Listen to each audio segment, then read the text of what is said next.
So what is up guys, Nick here helping you to master your technology, and welcome to the iPhone 13 Pro Max versus Galaxy Note 20 Ultra speed test. Let's go ahead and begin with a boot up in 3, 2, 1 and see which one can get there first. Now, the Galaxy Note 20 Ultra is a 2020 phone, so this one is a 2021 phone in the iPhone 13 Pro Max, but surprisingly it's held on very well. It has a Snapdragon 865 plus CPU, 12 gigabytes of RAM, and the iPhone 13 Pro Max boots up first with its Apple A15 with 4 gigabytes of RAM. The Note 20 Ultra actually has a little bit of a larger display, and it is currently on the One UI 4 beta, but the one I'm using here, I didn't update to the beta because I don't like testing against betas. This is on the latest December security patch, which is still on a One UI 3 version. So quite a bit longer to boot up the Galaxy Note 20 Ultra over the iPhone 13 Pro Max, which turned on much quicker in this case. All right, and when it comes to biometrics, again, we're looking at Face ID here for the iPhone 13 Pro Max, which is pretty snappy, of course. You do have to do 2 steps by swiping in, but I found the angles to be pretty ridiculous on 13 Pro. Basically, any way you look, like if it's on an angle, it still works, and you can unlock it with an Apple Watch. Now, the Galaxy Note 20 Ultra does use this in-display fingerprint sensor, so unlike 13 Pro Max, it's pretty quick here. As well, even with a mask on, you don't have to worry about having an Apple Watch. This is also pretty quick. But you can also unlock the Galaxy Note 20 Ultra with the punch hole camera, although that's not a super secure method, so I didn't really want to test it that way, but it is faster if you do enable the bypass lock screen and just have it on the, face unlock here for the Note 20 Ultra. So multiple ways here, but around the same speed if you are using their inbuilt biometric security like the fingerprint and the Face ID. Quickly confirming the software, iPhone 13 Pro Max is on 15.2, and this is the patch I'm on here, the December patch for the Galaxy Note 20 Ultra. Not quite One UI 4, they're in beta right now, so we will cover that when the Note 20 Ultra does come into the official One UI 4. All right guys, so here we are at the app test of this video. You can see everything is closed out for both. Let's begin with clock. You can see quite similar there. We'll go into calculator, and that actually opened, it looked like around the same time. Let's go on Instagram, and you could see Galaxy Note 20 Ultra a little faster there. And the Note 20 Ultra, unlike some other phones, already had 120 Hertz back in 2020, so it doesn't actually feel any less smooth than the iPhone 13 Pro Max, which is great for those of you who picked up a Note 20 Ultra, which is faster here to open up Amazon as well. Even the gestures are quite similar. Let's go into weather, and you can see weather quite similar once again. Let's come out of there. We'll go to App Store, Play Store, and that one's gonna go to, looks like they had them at a similar time. Maybe the Note 20 Ultra actually had that first. Let's go into Groupon, and you can see that's gonna go to the Note 20 Ultra and then the iPhone 13 Pro Max. So look at how well this Note 20 Ultra is performing against Apple's latest over here. We'll go into Twitter and everyday applications. We'll go into profile, and it looks like Twitter's a bit snappier there for the Galaxy Note 20 Ultra. Let's go into eBay, 3, 2, 1. And you can see eBay faster once again on the right. And I can hear the people already, oh, you can't compare Android to iOS. Says who? I'm comparing them right now.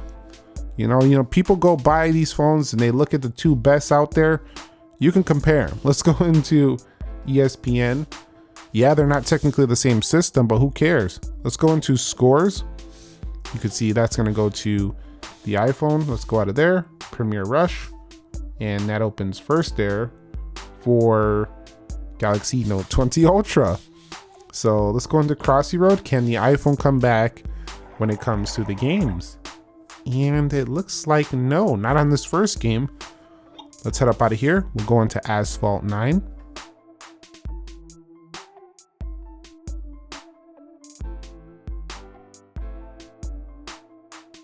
And Asphalt 9, first again on the right for the Galaxy Note 20 Ultra. What a monster performer the Note 20 Ultra is showing itself to be. in this video. This is pretty strange. You almost never see, you know, the Samsung phone taking down the iPhone when it comes to these games, and the iPhone says, here I go. Let's hit play. And let me go ahead, lower the volume here. You can see they both actually loaded up Dead Trigger 2 in a similar fashion, except for the beginning. But you know, you got this massive display over here with no notch. You have 120 Hz on both. Quite a similar experience, to be fair with you. Let's go into Geekbench 5, and there's a lot of rumors pointing to a more square Note-like body for the S22 Ultra, and that makes it feel like it has a larger display versus the S21 Ultra. Let's go into Safari and Internet, and you can see Yahoo did load up first there for the Galaxy Note 20 Ultra. So I'd say overall the Note 20 Ultra was popping these apps open a little bit faster than the iPhone 13 Pro Max. It could be because the animations are a bit quicker on Android and some of these apps are just a little faster for the Android platform. I'm not making excuses, I'm just saying that's what I think. Now let me know your thoughts on that app test, which one won it out. All right guys, so let's go ahead and run back through these applications just to see if anything does reload. We'll begin with the 13 Pro Max, and then we'll go over here to Crossy Road. We'll go to Premier Rush, ESPN, Best Buy, eBay, Twitter, Groupon, App Store, Weather, Amazon.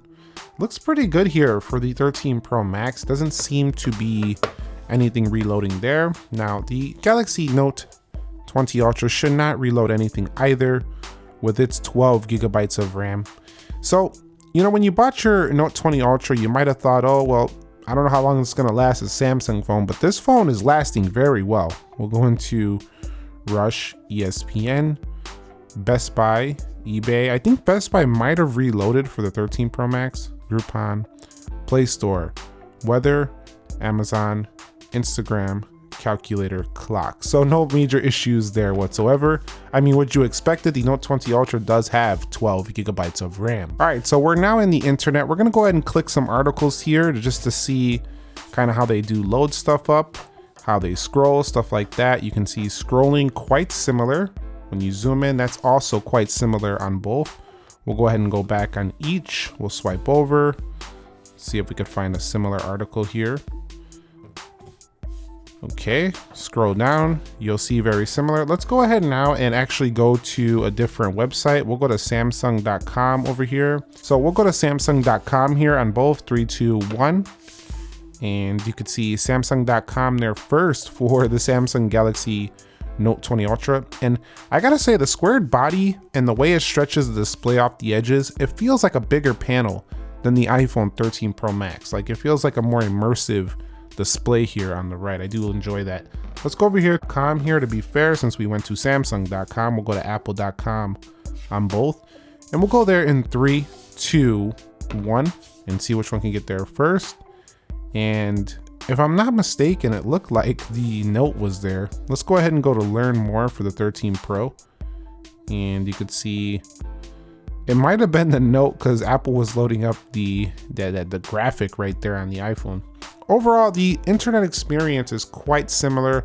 I do think Safari is a little bit of a smoother browser, but the Samsung internet's quite good and the speed is quite similar on both of them. And here are our final Geekbench 5 scores, and you could see it's not even close. Like, it's a total destruction for the iPhone 13 Pro Max, and maybe it would show a little bit more of its performance in things like video editing and stuff like that.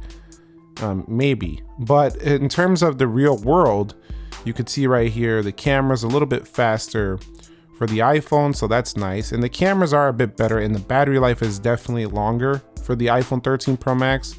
But in terms of speed and overall, just the phones themselves, I think the Note 20 Ultra holds its own against the iPhone 13 Pro Max, meaning that if you have a Note 20 Ultra, you don't have to run out and get a 13 Pro Max, but if you want to try Apple, it's a pretty good switch. But you are going to be losing some things like a larger feeling display, you know, your S Pen support here, and just the overall software is a bit different. But other than that, they hold up against each other quite well. Let me know your thoughts on the iPhone 13 Pro Max versus the Galaxy Note 20 Ultra. I also plan to do an updated review for the Note 20 Ultra, and subscribe if you haven't already. Nick here, helping you to master your technology. Thank you very much for watching. I will catch you all in the very next episode, and peace.